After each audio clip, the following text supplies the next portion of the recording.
आ गए हम एक और वीडियो के साथ। तौबा तौबा तौबा, थारा मूड खराब कर दिया। आपको क्या लगता है इंडिया में सबसे बड़ा स्कैम कौन करता है और किसने किया है? आप कहेंगे पॉलिटिशियन करते हैं, फिर आप कहेंगे विजय माल्या जैसे लोग, नीरव मोदी लोग जैसे स्कैम करते हैं, ये सबसे बड़ा स्कैम है। फिर आप कहेंगे नहीं, यूपीएससी में पूजा खेड़कर ने सबसे बड़ा स्कैम किया है। आपको लगता होगा कि इन लोगों ने इंडिया में सबसे बड़े स्कैम किए हैं, लेकिन ऐसा नहीं है। आज मैं आपको बताऊंगा कि इंडिया में सबसे बड़ा स्कैम क्या होता है और अभी भी वो हो रहा है, लोगों के आंख के नीचे हो रहा है। लोगों को पता भी होगा, फिर भी नजरअंदाज किए जाते हैं, उस पर गौर नहीं किया जाता है। और इंडिया का ये सबसे बड़ा गुप्त स्कैम कह सकते हैं। तो आइए उस पर बात करते हैं, वो क्या है स्कैम। एक एक करके उस पर पूरी डिटेल बताऊंगा। और आज आप ये स्कैम के बारे में सुन के, जान के, आप अपनी आंखें मरोड़ नहीं, पूरी की पूरी खोल लेंगे।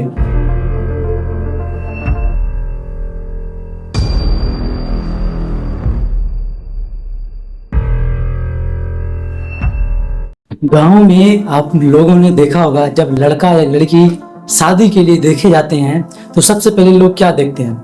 अगर लड़की के घर वाले हैं तो लड़के में अच्छाई देखेंगे, कितना अच्छा लड़का है, कितना कमाता है, कितनी इसकी प्रॉपर्टी है, घर है, कितना इसका खेत है, गाड़ी बंगले क्या है, ये सारी चीजें देखी जाती हैं।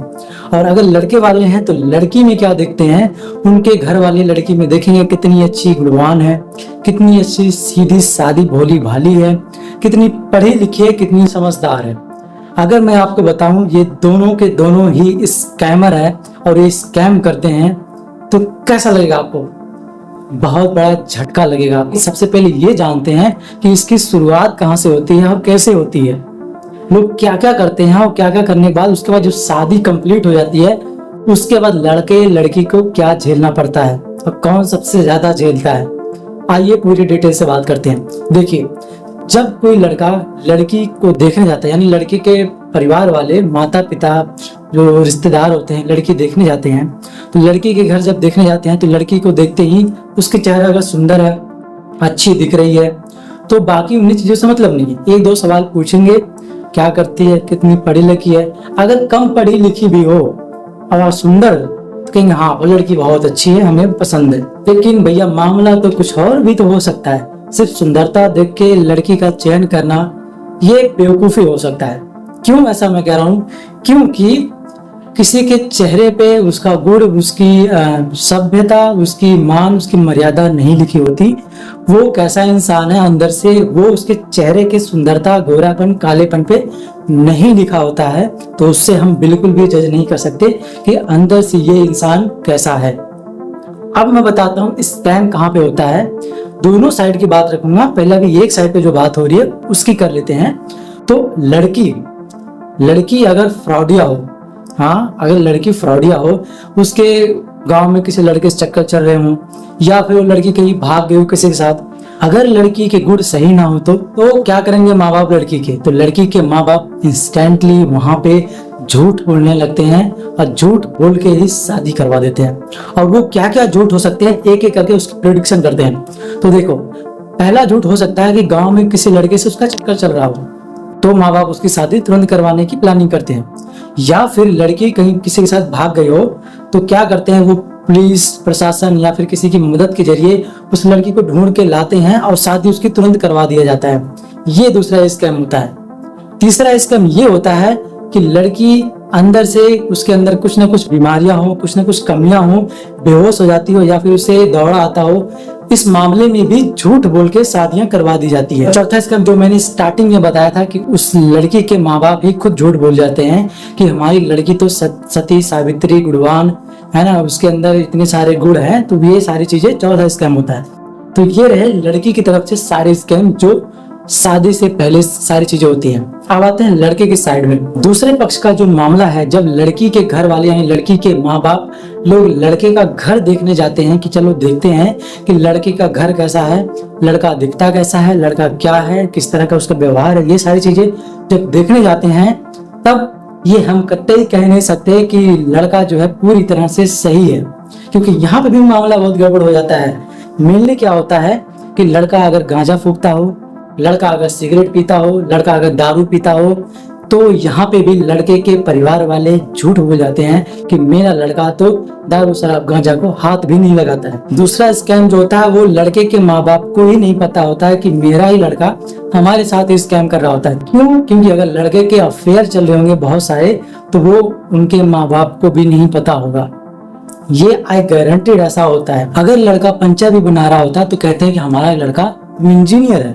अगर किसी छोटे मोटे मैकेनिक में काम कर रहा होगा तो कहेंगे हमारा लड़का तो इंजीनियरिंग वाला काम कर रहा होता है। अगर आईटीआई कर रहा होता है तो कंपेयर कर देंगे हमारा लड़का तो आईआईटी कर रहा है, हमारा लड़का तो इंजीनियरिंग कर रहा है, बड़ा वाले इंजीनियरिंग कर रहा है। इतने बड़े लेवल पे लड़के की तरफ से झूठ बोला जाता है और ये सबसे बड़ा स्कैम होता है। और हमारे जैसे इंजीनियर लोग पे ये तमाचा मारने जैसा काम करते हैं और ये झूठ बोल बोल के शादियां जो करते हैं वो ऐसा क्यों करते हैं? ऐसा इसलिए करते हैं क्योंकि उन्हें दहेज लेना होता है, पैसे ऐंठने होते हैं। जितना ज्यादा लड़के की वैल्यू बताई जाती है उतना ज्यादा ये लोग पैसे ऐंठने का काम करते हैं ताकि उन्हें ज्यादा से ज्यादा दहेज में सामान मिल सके, पैसा मिल सके। तो एक्सीडेंट बताता हूँ। हमारे घर पे एक रिश्तेदार आते हैं और कहते हैं कि मेरा लड़का जो है आईटीआई कर रहा है, इंजीनियरिंग कर रहा है, और उनका लड़का एक छोटे से दुकान पे वहां पे बैठ के टिप लाइट बना रहा है। वो इमरजेंसी लाइट नहीं होती है, वो बनाई जाती है, वो लाइट जलती है जो, वो बैठ के बना रहा है। कह रहे हैं कि हमारा लड़का तो इंजीनियरिंग है, इंजीनियर है हमारा लड़का।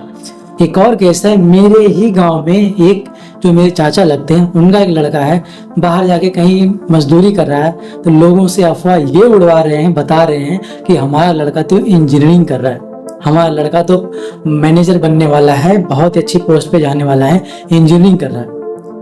जबकि रियलिटी में कुछ और है, जाके वहां पे कोई मजदूरी कर रहा है। इस लेवल पे झूठ बोला जाता है कि जब शादियां हो ना तो मोटी मोटी रकम जो है ऐंठी जा सके, दहेज जो है वो निकाली जा सके, इसलिए इतने बड़े लेवल पे लड़कों की तरफ से झूठ बोला जाता है कि लड़कों की तरफ से ये झांसा दिया जाता है, बताया जाता है, झुठलाया जाता है कि हमारे लड़के ने बीए किया है, एमए किया है और ये नौकरी पाने ही वाला है। यह गौर से सुनिएगा, नौकरी पाने ही वाला है, पाया नहीं है, पाने ही वाला है। ये सबसे बड़ा स्कैम होता है क्योंकि उसके बाद शादी के बाद वो कभी नौकरी ही नहीं पाता है। ये बहुत सारे केसेस हुए हैं कि ऐसा स्कैम किया जाता है कि देखो हमारे लड़के ने इतने पढ़ाई किया है, नौकरी पाने ही वाला है।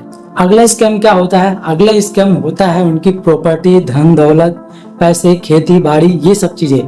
ये क्या करते हैं कि खेतों को यानी प्रॉपर्टी को, धन दौलत को झुठला के बतलाया जाता है, यानी बढ़ा चढ़ा के बतलाया जाता है कि देखो हमारे पास इतने खेत हैं, चाहे वो किसी और का ही खेत क्यों ना हो, चाहे वो किसी और का बंगला क्यों ना हो, कि ये देखो हमारा बड़ा सा ये बंगला है, ये हमारी गाड़ी है, ये सारी चीजें हैं।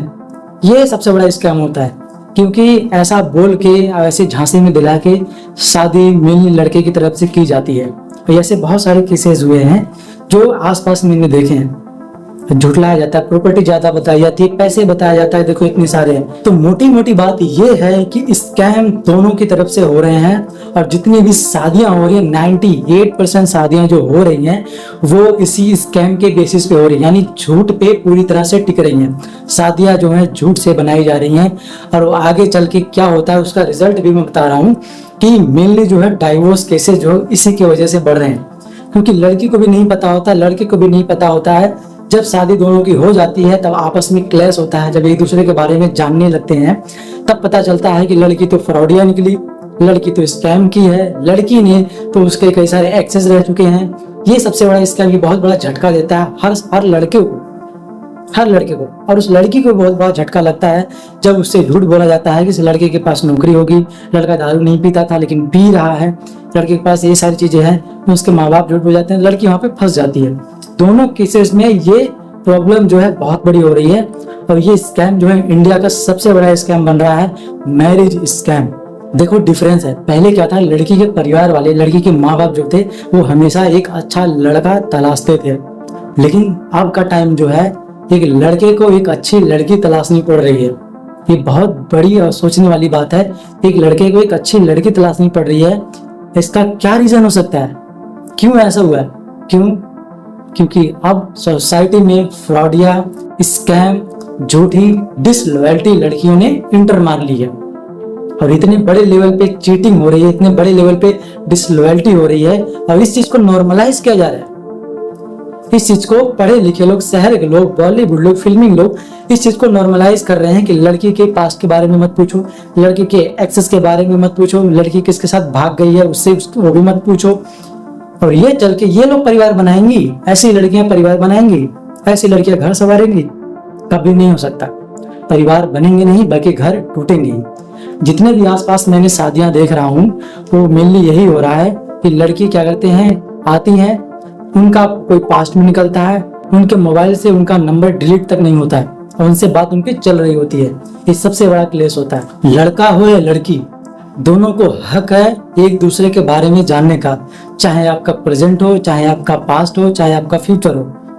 ये जरूरी है क्योंकि फ्यूचर जो है वो एग्जिस्ट नहीं करता है, प्रेजेंट जो है वो भी एग्जिस्ट नहीं करता, वो कंटिन्यूअसली मूव करता रहता है, वो हमेशा पास्ट होता है। पास्ट जो बचता है वही सब कुछ रहता है। आप कह रहे हो हम एक इंसान के साथ जो 20-25 साल की हो गई है या हो गया है उससे डायरेक्टली जाके शादी करें और उसके बारे में हम कुछ जाने भी ना। एक दूसरे के बारे में जानना ही सबसे बड़ी समझदारी है, क्योंकि पास्ट ऑलवेज मैटर। जो ये कहते हैं कि पास्ट ऑलवेज मैटर नहीं करता, पास्ट हमारे पास्ट के बारे में मत पूछो, ये वही लोग होते हैं जो जिद करने लगते हैं, नहीं नहीं तुम्हारे पास्ट के बारे में मत पूछो, तुम्हारी सोच छोटी है, तुम ये क्यों सवाल ऐसा कर रहे हो, तुम्हारी सोच अच्छी नहीं है क्या, तुम पढ़े लिखे एजुकेटेड नहीं हो क्या। ये वही लड़कियां बात करती हैं, वही लड़के ऐसा बोलते हैं जो पास्ट में बहुत गंदी तरीके से हरकतें कर रखे हैं इन्होंने। आई गारंटी उन्होंने इतने बड़े बड़े गंदे काम कर रखे हैं, वो कहेंगे हमारे पास्ट के बारे में मत पूछो, आगे का देखो। आगे कुछ नहीं है। अगर तुम्हारा पीछे का पैर दलदल में फंसा हुआ है तो आगे तुम अच्छे तरीके से मूव नहीं कर सकते, तुम्हारा फ्यूचर ब्राइट नहीं हो सकता, क्योंकि तुमने जो कर्म किए हैं उसके भुगतान कौन करेगा? तुम्हारे बच्चे जो तुम्हारे आगे चल के आएंगे, क्योंकि तुम्हारे ही रास्ते चलेंगे। क्योंकि तुम अगर जैसी होगी, फ्रॉडिया होगी, स्कैम होगी, चीटर होगी, डिसलॉयल पर्सन होगे, तो तुम्हारे बच्चे भी तुमसे वही तो सीखेंगे, उनका फ्यूचर तो ब्राइट होगा नहीं। तो फिर किस लिए इतना बड़ा स्कैम होता है शादियों में? शादियों के पहले या शादी के बाद भी चीजें जो होती हैं, घटनाएं होती हैं, ये क्यों होता है? फेक केस, फेक एलिगेशन लड़कियां क्या करती है बाद में लगाने शुरू करती हैं। एलिमनी जो है वो भी ऐंठा जाता है, ये बहुत बड़ा स्कैम है। जो एलिमनी के केसेस हैं, जो फाल्स केसेस होती है, घर माँ बाप पे जो केसेस झूठी लड़कियां जो शादी करके आती हैं वो लगा देती हैं। इस पर मैं एक अलग वीडियो बनाऊंगा, वो भी डिटेल में बताऊंगा।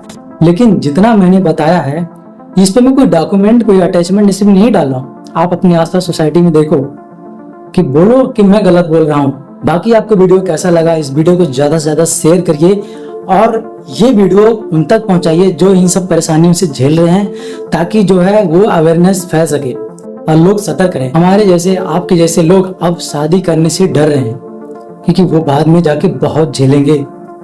तो ये वीडियो उन तक पहुंचाओ और शेयर करो, ताकि वो शादी के पहले या शादी कहीं करने जा रहे हो तो अच्छे से इंक्वायरी करें। हर एक चीज लड़की के बारे में, लड़के के बारे में पता हो, आसपास से पूछो, उनसे पूछो। ये पहली बार देखने में कुछ किसी के बारे में कुछ नहीं पता चलता, आपको बात करनी पड़ेगी, लॉन्ग टाइम, थोड़ा टाइम देना पड़ता है, तब जाके एक दूसरे के बारे में जानते हैं। तो शादी के पहले अगर सारी चीजें जान लो तो बेटर होगा। झूठ बोल के शादियां करना ये बहुत बड़ा गुनाह है।